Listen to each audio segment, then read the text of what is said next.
Hey everyone, welcome back. And we are here with newly promoted Staff Sergeant Fant. Congratulations, by the way. And what we're going to talk about is biomedical Thank you. research. Now, this is a little bit of a delay. So this is kind of a subject that is not often discussed because when we talk about AMED, a lot of people automatically think of Army medicine. So when it comes to like family practice, running ERs, running hospitals, but as we've talked about in other other segments, was there's a massive budget that's allocated towards Army research, and Staff Sergeant Fant here has had the chance to actually work in one of those research labs. And so what we did is we asked her to come on and kind of talk about her experience. But before we dive into that, Sergeant Fant, why don't you tell us a little bit about yourself, where you're from, kind of what your background is, and how you got to where you're at now? All right. Well, Staff Sergeant Fant here. So originally I'm from Biloxi, Mississippi. Family military. My dad is actually retired Navy. Definitely was not his choice for me to join the Army. Definitely probably would prefer me in the Navy, but you know, sometimes make the best choice, which is the Army always.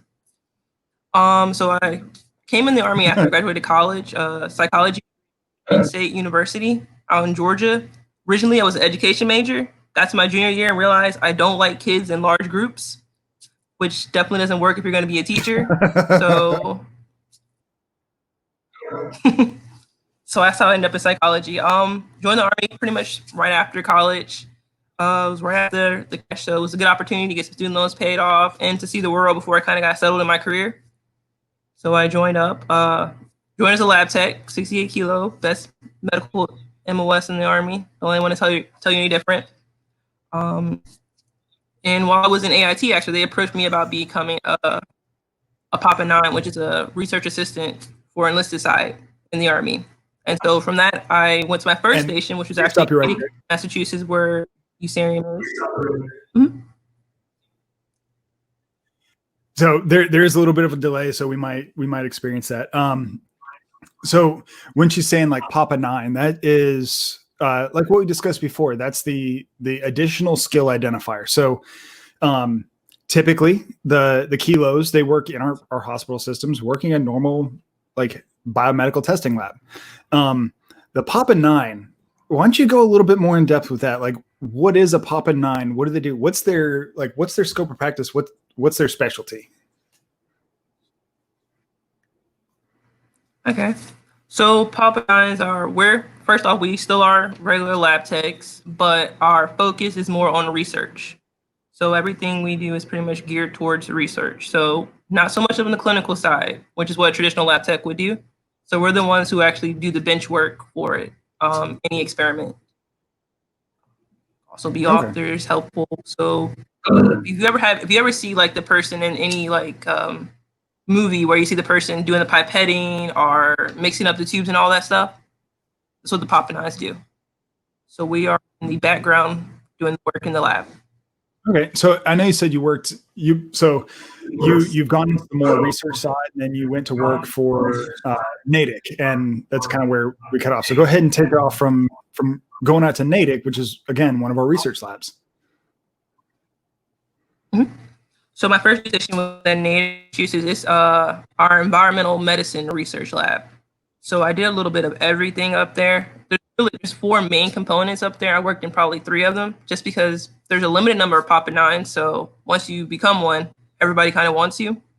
So you kind of work in different areas of the lab up there. So 3 of the biggest projects that stuck out to me were, we did heat stroke research. Basically, how does using aspirin help with stroke recovery, and also help maybe you from not getting heat strokes at all? So using animals and different research products to figure out how aspirin can help you with the heat stroke. Another one was the Pike Peak experiment, where the Army is trying to figure out how can we adjust to different altitudes quickly when going from one area to the next for fighting purposes, right? So if I take you from sea level and drop you off on top of Mount Everest, there's going to obviously be some kind of delay in your ability to perform at your peak.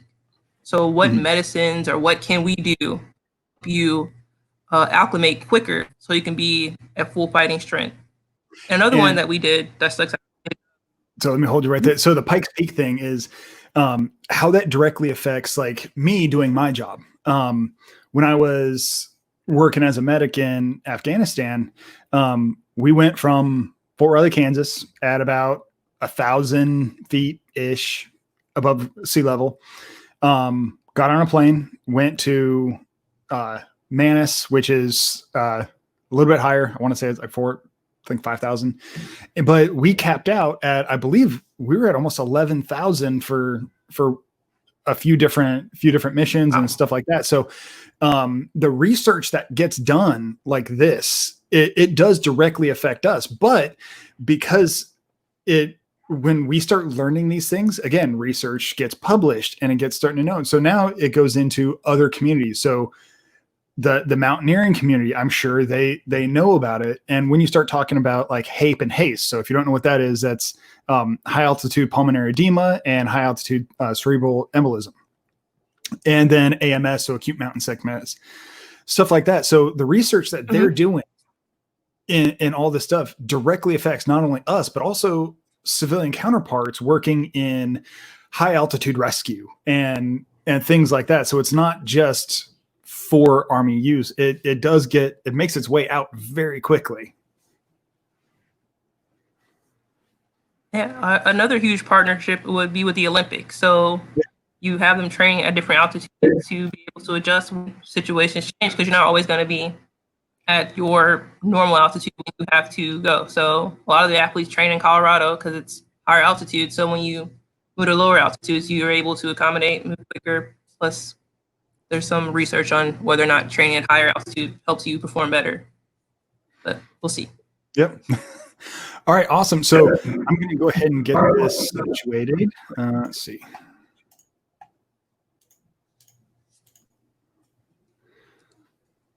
So like I said today, what we're going to do is we're going to go ahead and cover Army research and the biomedical research piece.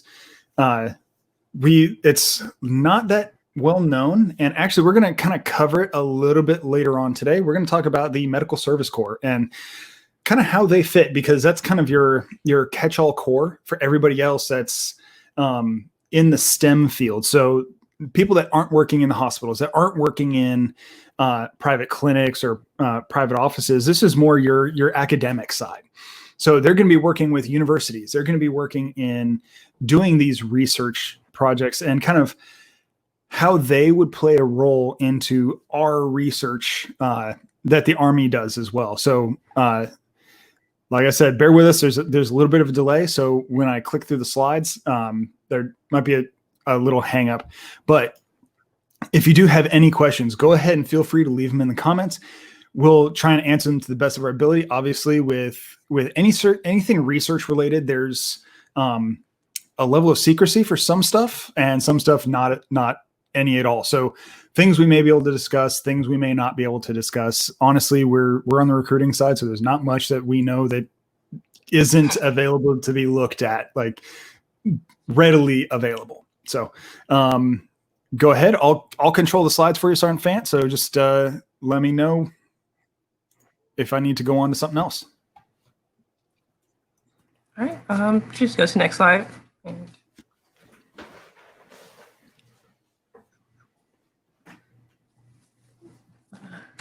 Next slide, please. Sorry. I don't know if there's a delay or not with that. There. Medical research.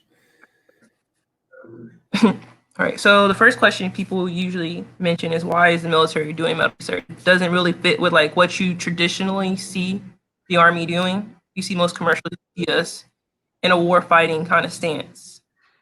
And before I joined the Army, I also too had no clue about the Army doing any kind of research. It just doesn't fit into what we believe the military is. But the reason why the military, specifically the Army, conducts medical research is because historically diseases have debilitated more service members than battle injuries. An example is in the Civil War.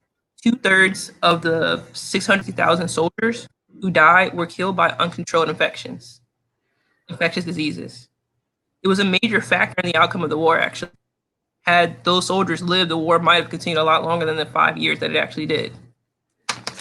In World War I, for instance, 30,000 of the 52,000 deaths were the results of infectious diseases, typhoid, pneumonia, the flu.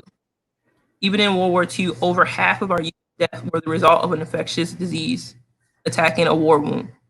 And even if we were to go to today, 76% of the troops in Iraq and Afghanistan reported having been sick with an intrinsic illness.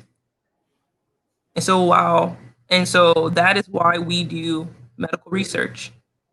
It is important to maintain the health, wellness, and fitness of our soldiers and the readiness of the fighting force. If diseases are taking them out, then it's a responsibility for us as military professionals to do something about it. Not only do we research infectious diseases, but we also do mental health, neurological diseases, and psychiatric illnesses as well. Not only is the physical health of the soldier important to us, but also their mental health. And mental health happens to be an issue that unfortunately affects a lot of military personnel, but we're doing something to fight it. We have a responsibility to the soldier and to the soldier's family to conduct research and to counter this enemy like we do any other enemy we face, that America faces. Next slide. One thing I did want to say as far as this, being a treatment NCO, going through and managing some of the illnesses and stuff like that, we keep what we call a DNBI, so disease non-battle injury, and that's exactly what Sergeant Fant here said. So we manage the whether it's gastroenteritis, so if you ate something bad, you get food poisoning, whether it's a mosquito-borne illness, whether it's rabies, like we keep track of it and we manage it, and we track it at the Army, like DOD level, to make sure that, because we need to know what people are experiencing in what region. So like you said, with 76% of deployed troops getting enteric illnesses, so honestly, bad food, bad water, that's one of the fastest ways to put down a unit. I mean, and everybody knows this too. It's like, you only eat from approved sources. Not gonna lie, I got sick too. I mean, when we were coming back, I was sleeping for probably about 18 hours a day on our transit back from Afghanistan, just because I was sick. And also you did hit on like the neurological, psychiatric, and especially TBI. TBI is a big one because before you started hearing a lot about everything going on with the NFL players and getting the TBIs and the massive hits and things like that, there was some inkling of it. But before that happened, the Army started tracking our TBIs, to include putting sensors in our helmets that track forces that we may encounter, and head injuries and blast injuries, and seeing how those affected people neurologically down the line. So I know that there has been a partnership there as well when it comes to overall TBI research. And this is like, again, I've said in almost every single presentation, Army research benefits everybody. It benefits the civilian markets as well. So it's something that, even though it's not talked about, we really do want to get the information out there, because the more people that know about it, the more people that are interested in about it. And you can't do research without researchers. And that's what we're looking for. So we kind of covered how we counter this. We counter this through medical research. Giant buckets of mosquitoes. Like you can nuke it from orbit. Yes. So I'll just give a history about Army medicine medical research. So we've been since 1893. We're actually Army was one of the first schools dedicated to research. And founded in 1893 by General Songbird, with the focus being on guarding against unsanitary influences and preventing disabling diseases. That's been our goal since 1893. And so our mission is broken down into 5 folds. Military infectious diseases, combat casualty care, operational medicine, chemical biological defense, and rehabilitative medicine. Those are our 5 focuses of medical researches. And it's broken down in right here. So you'll find us all over the world. From Maryland to Texas to Thailand, Korea, Kenya, the country of Georgia. It is a worldwide effort. So everything that the Army does, medical research wise, definitely has effects worldwide. We are a worldwide entity and interconnected. We work with renowned civilian groups as well, but everything that we do has a reverb effect throughout the world. Next slide. So I'm going to kind of go through the 6 main hubs of Army research and kind of give you like an overview of what they do and some of the research opportunities that are available there. So the first one is the U.S. Army Aeromedical Research Laboratory. It's in Fort Rucker, Alabama. The goal of the research facility is to solve medical problems and safety issues that affect the performance of aviation and aviators and soldiers. The lab also conducts research on neurosensory injuries and develops standards for how to get wounded soldiers back to work. So a large part of theirs is when you're sending soldiers to Afghanistan and they're switching through altitudes, or even with the medics who are in the helicopters and the transport of casualties from one place to another. How can we do this more safely? How can we do this more efficiently? How can we also hinder TBIs? That's also a big part of their research effort as well. One of the things about an interesting thing about so down at Fort Rucker, Fort Rucker is a home of Army aviation, and I know we spoke on it a little bit earlier about aviation, and because somebody had questions about the pathways going into becoming an Army aviator or just a military aviator in general. But the way that USARIL conducts their research, even going all the way to the medevac side, you'll see it says airworthiness certification and evaluation. So they go all the way down to determining whether or not a piece of medical equipment can handle the vibrations of an aircraft, can handle going up and down in altitude while still maintaining their calibration. So they do extensive testing into not only the safety products for aviators and soldiers in aviation units, but they also go through everything that goes on board an aircraft to make sure that our soldiers can be transported safely. Like when you're running a ventilator, can it maintain the proper pressures while going up and down through altitudes? Because with a ventilator, if you mix up the pressures, the patient's going to have a really bad day.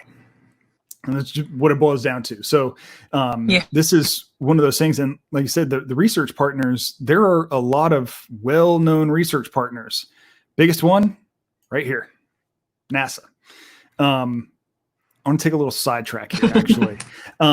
So we have in the aviation realm, we have things called RAMs. So they're aeromedical officers. So typically it's a flight surgeon that goes to a fellowship, and what they do is they focus on everything aviation, everything altitude, everything hypoxia related. They are the absolute 100% subject matter experts when it comes to that. Well, one of the positions that we do have available for those flight surgeons that go through the RAM course is actually being a physician at NASA, whether it's being a clinical physician, actually working with the astronauts and stuff like that, or being a partner with USARIL, seeing what the human body goes through, especially going into and re-entry from space, and also in high performance G maneuvers. So fixed wing aircraft, rotary wing accidents as well. So they really do take a look at every single part of aviation. That's truly USARIL's specialty. And again, that's one of those things that not a lot of people know about, that we have that fellowship it's an occupational medicine in aeromedicine. So that's kind of the trajectory that goes. So again, it's not a well-known thing, but it is available. Go ahead. And another part of it is that they actually have systems in place, particularly for like the Black Hawk, where they can simulate any environment, whether it's hot, cold, stormy, rainy. It's one of the few systems in the world they can actually simulate the full effect of while you're going through this training. So when we say we test every little aspect about the plane, everything is tested from cold to heat to how is it going to hold up in different environments, and even how do soldiers react in How those much duct environments when the tape can be conditions on the change aircraft? drastically. Yeah, how do you react when situations aren't perfect? So they can simulate that all the way down to losing a loose screw. How do you, as a flight crew, react? Yep. And then determine how we need to push our training up to ensure that you react properly to adverse situations. And so it's with that really as well, the training piece, like you said, how does an air crew react? That's not just an Army air crew. That's your life flight crews as well. Yeah. So you have those medical specialties flying civilian aircraft over your house every day that you may not know, but they're doing those critical en route transports from a hospital or picking somebody up off some rural road somewhere after a multi-vehicle rollover. Having that experience, because we've done the research, we've done that. Now our experiences can go into the civilian aviation sector to improve their training as well. So it's affecting multiple people just from that one single point of research. Definitely. So the next main hub of Army research is the U.S. Army Institute of Surgical Research down in Fort Sam, Houston, which is also the home of Army medicine. So you come in, you get an opportunity to go see beautiful Fort Sam, Houston. It's gorgeous if you've never been there. Definitely recommend it. Riverwalk is nice too. So the focus of this lab is to provide combat care, solutions and product for injured soldiers. The care can come in the form of self-aid, trauma, and burn care. So there's so much talk about what Fort Sam does, but one of the major research projects that came out of Fort Sam was the combat gauze. So hemorrhaging is the leading cause of death in any combat environment. You bleeding out is the most likely cause of your death, first and foremost. In Vietnam, for instance, 40% of soldiers lost their life were due to bleeding, and almost 50% in Iraq and Afghanistan was due to bleeding out. And even if the bleeding is somehow controlled, the soldier still has to worry about hypothermia, infection, and acidosis occurring from the massive amount of blood that's been lost. So the Army developed the combat gauze, which has a hemostasis in it, which allows for the clotting while also the packing of the wound, which is a vital ingredient for stopping blood loss and for the survival and also the recovery later on. The combat gauze developed by the Army was the first gauze to stop arterial and venous bleeding, and has been instrumental, particularly in Iraq and Afghanistan, in the preservation of life. It's that and the tourniquet, which is also another development that came from Fort Sam Houston, have been, there's no way to really calculate the amount of lives that those two things, which seem simple, have provided to our life-saving methods. The tourniquet kind of touched on it, but it's so useful now that civilian counterparts are trying to find ways that they can use a tourniquet in emergency situations as well. Tourniquet's a simple piece, but so life-sustaining. Just to stoppage of blood. So, do you have anything you want to add or anything for ISR? No. So we really did. Or about the tourniquet. We really did hit on it with the tourniquets yesterday, because I spoke with Captain Perkins and also Sergeant Beck. Like, I carry a tourniquet with me almost at all times. I have one in my bag. I have them in my car. It is, and the thing is, it's not new. It's been in use for hundreds of years. So people have known about tourniquets literally for hundreds of years, but we kind of got away from it because it was thought of like, as soon as you put a tourniquet on, you lose that limb. Well, it's not necessarily the case anymore. I'm not going to harp on it too much, but I mean, I carry one. It's a $20 investment for a cat tourniquet to keep readily available, and it can save somebody's life someday. So I highly recommend people do their research, get a tourniquet approved by the council on TC3, so Tactical Combat Casualty Care, because it can be used in every walk of life. It doesn't matter. It's not just for combat.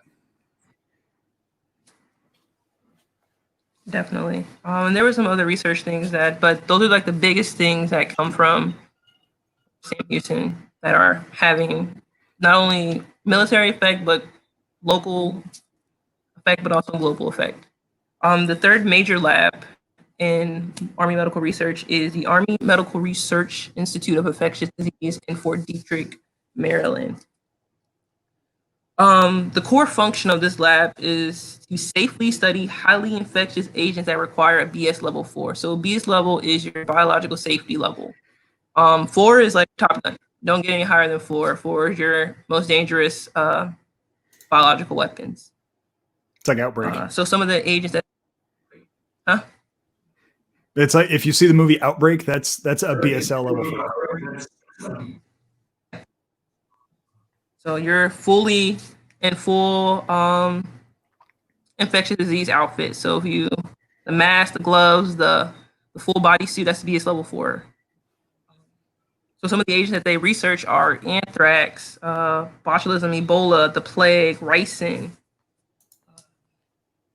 Purely, the research is purely for just trying to understand, deter, and defend against current or emerging biological agents. We're not trying to make new agents, they're just during defense. So in the event that someone tries to do anything against us, the military is already preparing now for what to do in containment. Go ahead and say that again. This is purely defense and precaution. So we're not developing any new agents. We are just defending against the ones that we know about and reviewing emerging diseases. A perfect example of this was in 2016 when the Ebola crisis hit. This research site was already doing research on it. So when the crisis hit, within 72 hours, we had soldiers on ground in Africa providing on-site care and providing research on the site. And also you have to mention, the soldiers that were on ground, that were sent out there, were they taking just any unit, like, hey, you're going to go over there, or because it is that they were specialized, like our NBC specialists so they're highly trained and they know what to do. So it's not like when, especially this Ebola thing, they're like, what are we going to do? Shoot Ebola to death? It's like, no, like we have people that when we say NBC, it's nuclear, biological, and chemical. And they are specially trained in the proper techniques and procedures in not only treatment, but also to collect research samples. And so that way they can see, it's like, okay, is this the normal strain of Ebola? Because Ebola it's not new. It's been around for a while. Is this a mutation? Is it something new? So now you have these highly trained soldiers that can go out there, take that sample and bring it back and say, all right, this is the same strain. There's nothing new. There's not some big thing we need to worry about. Now we can treat effectively. Yes. And another thing with the labs, they are all interconnected and they work together. So while this lab is taking samples, other labs are back home working on vaccines or trying to discover which strain of this is, what can we do to help or even prevent future outbreaks of it. So they're all all the labs are interconnected, working towards ultimately the same goal: protection of the soldiers, the country, and the world. So the ultimate goal, once again, is to find therapeutic vaccines and information that will protect the nation, not to develop anything crazy. So yes, we do do research on anthrax, but we're just doing it purely for protection purposes. Fourth lab, sorry about that, is the U.S. Army Medical Research Institute of Chemical Defense, located in Aberdeen, Proving Grounds, Maryland, with a focus on developing countermeasures to chemical warfare agents. So once again, like I said with the last one, we are just trying to develop counter methods in the event that anything was to be deployed against us in the United States. So the research is on obviously nerve agents, pulmonary, and toxins. It's strictly for defense purposes and developing pharmaceutical interventions in the event of a development or deployment of a biological weapon. Not really a lot to say about them just because of the nature of what they do, but just know that they are developing defenses against any potential weapons that might be deployed against us. The fifth group, personally where I've been before, USARIUM, or United States Army Institute of Environmental Medicine. The lab is its focus is on improving and sustaining the warfighter's health. So it's anything to do with the soldier, whether it's from their diet to their performance, mental health, everything that does with anything to do with the performance of the soldier is here at USARIUM in Natick, Massachusetts. One of the few active duty bases, I think it's the only active duty base currently in the New England area. I'm not sure if West Point is considered New England area because it's upper New York, but other than West Point, there's no other active duty post in that part of the country. And so because I even looked at trying to get a position there. You say active duty, but how many active duty soldiers are actually there? So it is a prestigious assignment to even get there, because I know there's very few. 40 in all, maybe 20 enlisted, 20 officers. It's very, very small post. Most people don't know we exist. Even in the community, they don't really know we exist. We're just kind of like, oh, the labs, but no one knows it's really military. It's just, oh, the Natick labs. Yeah. So we are a very, very small, tight-knit community up there. If you've been there once, it's a very tight-knit community. It's pretty much broken into 4 areas: nutrition, performance, thermal, mountain. No problem. So yeah, nutrition, performance, thermal, mountain, and biological. Can't think of it right now, but yeah. So those are the 4 main divisions. I'll give you a little background on a couple of them. So nutrition, they make our MREs, are the meals ready to go. That comes from there. They're always constantly trying to find ways to help the soldier perform better. Through nutrition, one study I know where they do the calorie deprivation study, and it's in partnership with MIT. Like, at what level of calorie deprivation can you still function at the proper level? Because sometimes when you're in austere environments, you may not have access to the daily recommended amount of calories.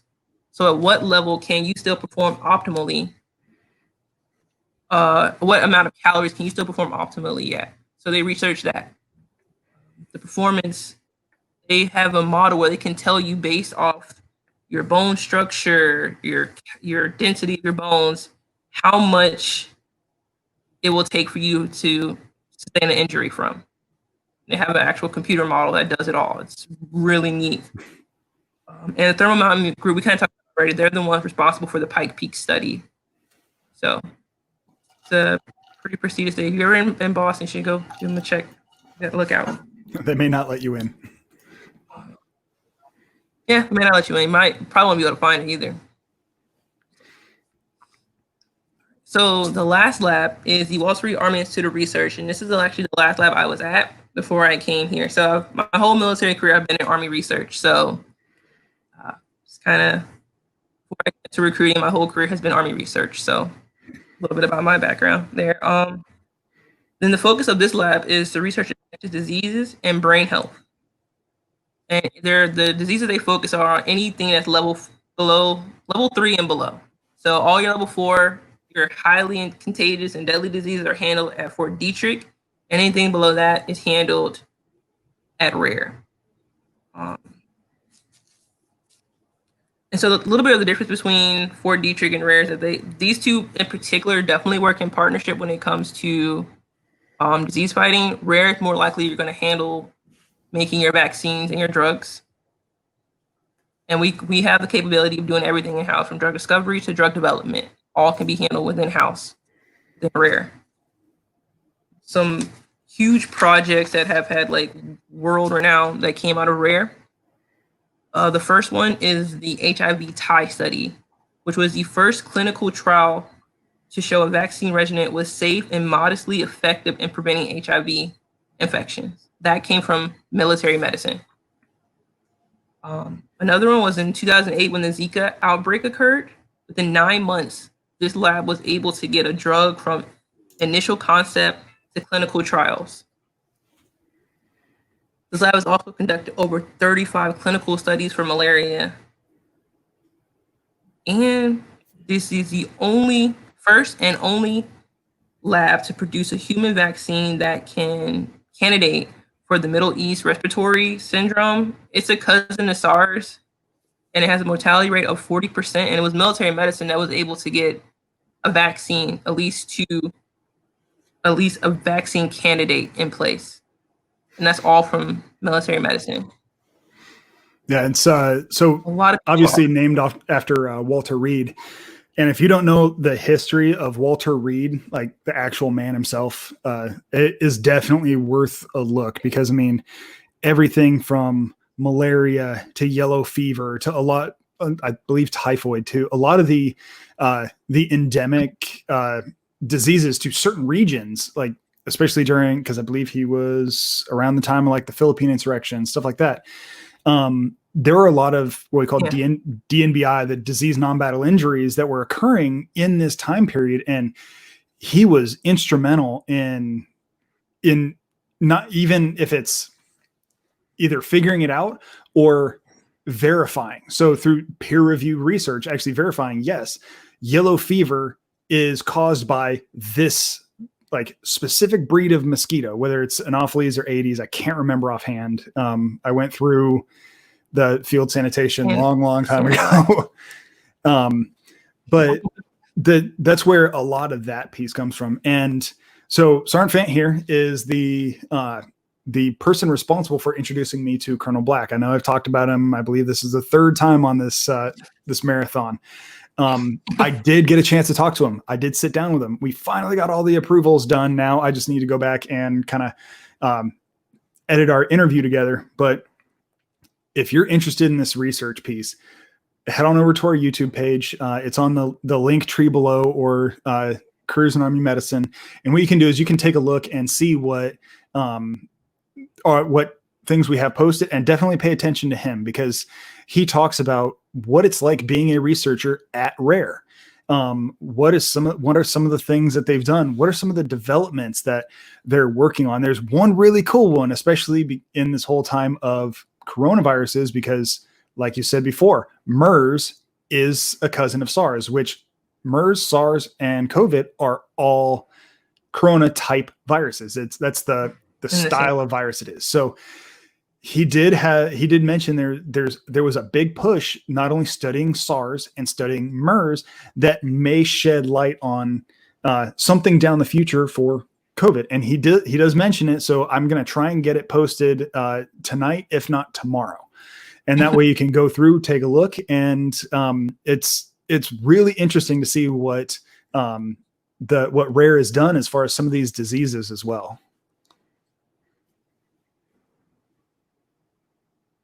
Yeah, definitely. We're definitely cutting edge. Great place to work too.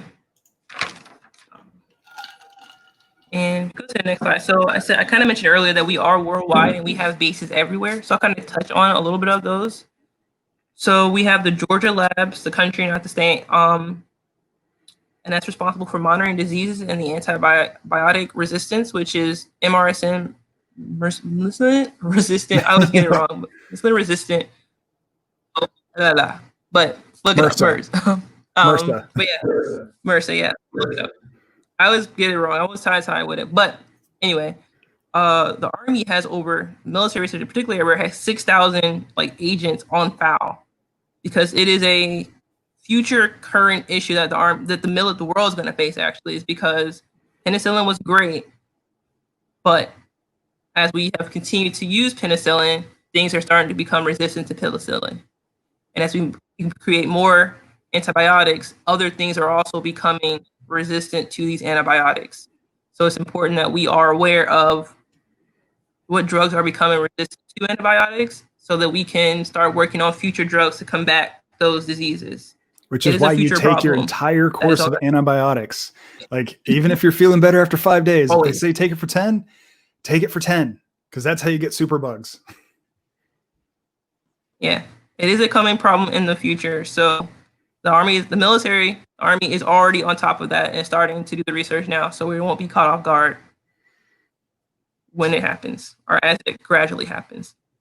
The Kenya labs in Africa also focus on disease surveillance and outbreak response. So if there are outbreaks in Africa of any kind of diseases, believe me, the military, the army will be there with feet on ground to help out with anything. Whenever there's an outbreak anywhere in the world, you will see an army soldier there helping out in some form or fashion, whether it's providing just food and water or doing actual research. We will be there on the ground helping out.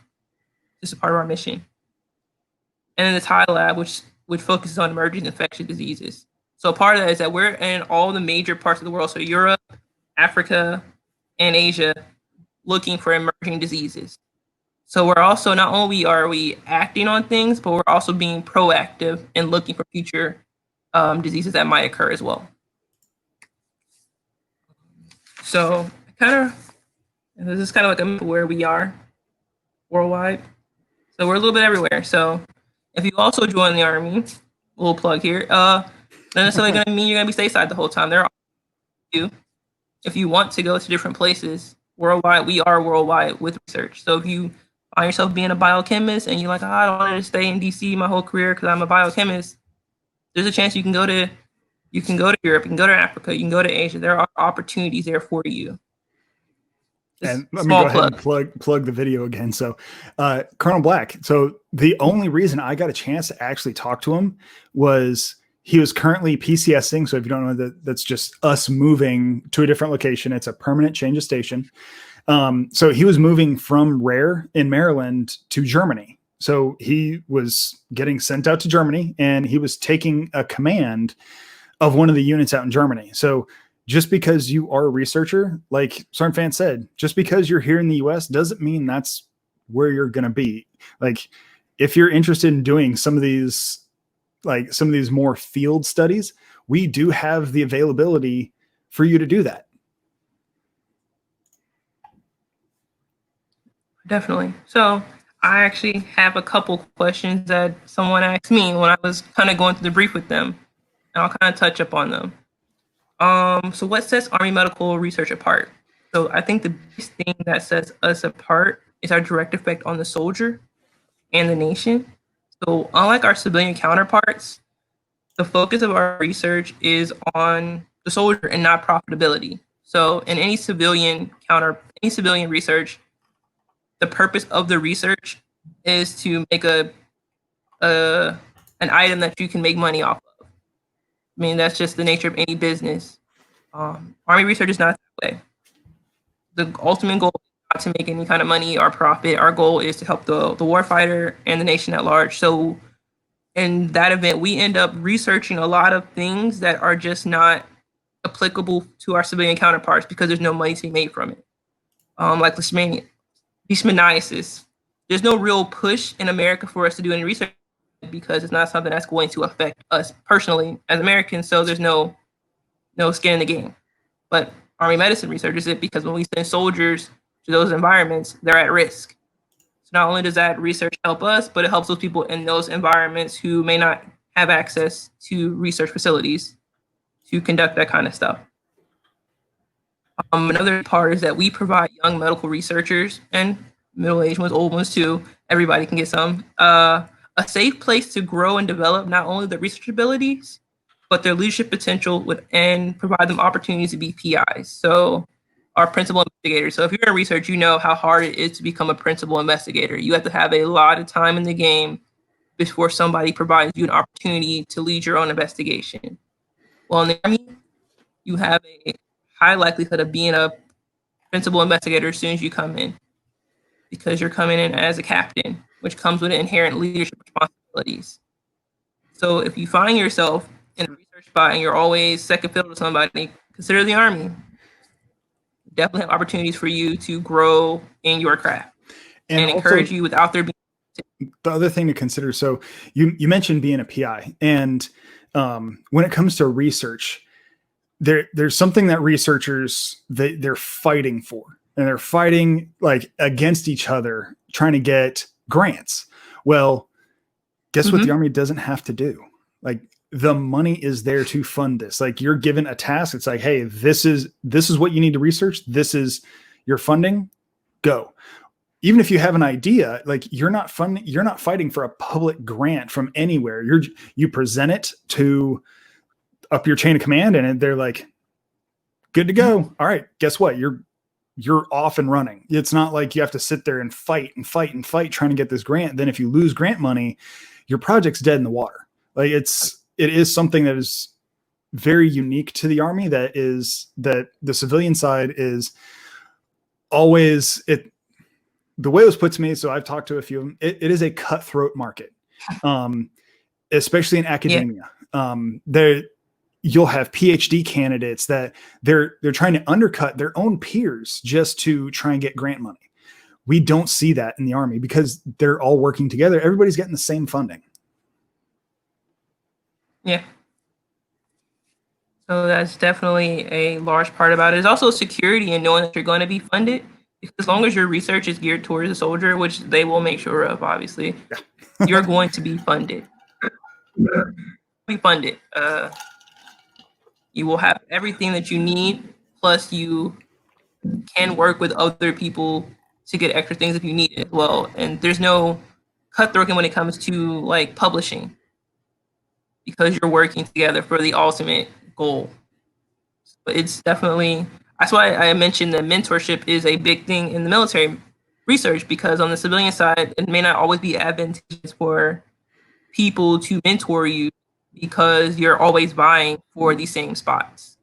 Whereas military, everyone is secure in their pay and secure in their funding. So I can mentor you, and seeing you succeed makes me succeed as well, because we're in this together kind of thing. It's that team building the military offers to researchers. We have additional opportunities too, like fellowships, different courses that are not available to the civilian side. The thing about these courses is that you can do these courses while in the Army, still getting paid, which sometimes is not always an option. Once you are in your career, you can't just take off time to go do extra courses or things to advance your career, because you have to think about, am I going to get paid? And can I afford to do this with my family? Or even my spot in my research section, can I afford to take a couple of days off? And the military has that, and more than willing to take you. And so one of the other things, we always talk about like the Army active duty side versus the reserve side. And the Army research is exclusive to active duty. It's just the nature of what we're looking for. So again, this isn't a part-time thing. This is 100% a career, a lifestyle change. You're going to pick up, you're going to move, you're going to go to one of our research labs. So if that does interest you, like, please reach out, whether it's to one of us. We can put you in contact with some of those Army researchers. You can, if you text to AMMZ, or if you send me a message, or if you go to the link tree, send me a message on any of these platforms that you're watching right now. I can put you in contact with Sergeant Fant. She can put you in contact with somebody who is in the appropriate field, and even out to like Colonel Black. We talked about it on the podcast. It's like, hey, if somebody's interested in something like this, would you be able to answer some questions for him? And he's like, absolutely. We'd be able to exchange emails, go back and forth to make sure that it is truly the right field that you want to go into. While I have you on here, I actually, sorry, we might have to cut it a little bit short because our special guest just showed up. So what I'm going to do is I'm going to talk to on the Medical Service Corps piece, probably a little bit later on today, and I might rehash it a little bit tomorrow. But when you're talking about Army research, it is truly the Medical Service Corps. So that's your microbiologist, your entomologist, your virologist. So things like that is what we're looking for. So what you're going to have to do is you're going to have to go ahead and set a reminder to watch us, or you can catch the clips later on our YouTube page. But hey, Sergeant Fant, thank you so much for coming on today. I want to again congratulate you. If you don't know, getting promoted to staff sergeant as a 68 kilo is incredibly difficult. And I know people that have sat at sergeant for years until the point where they were forced out because they hit their upper out time. So congratulations. And I know you'll go on to do some great things. And thank you so much for coming on. Thank you. All right, you have a great day. All right, you too.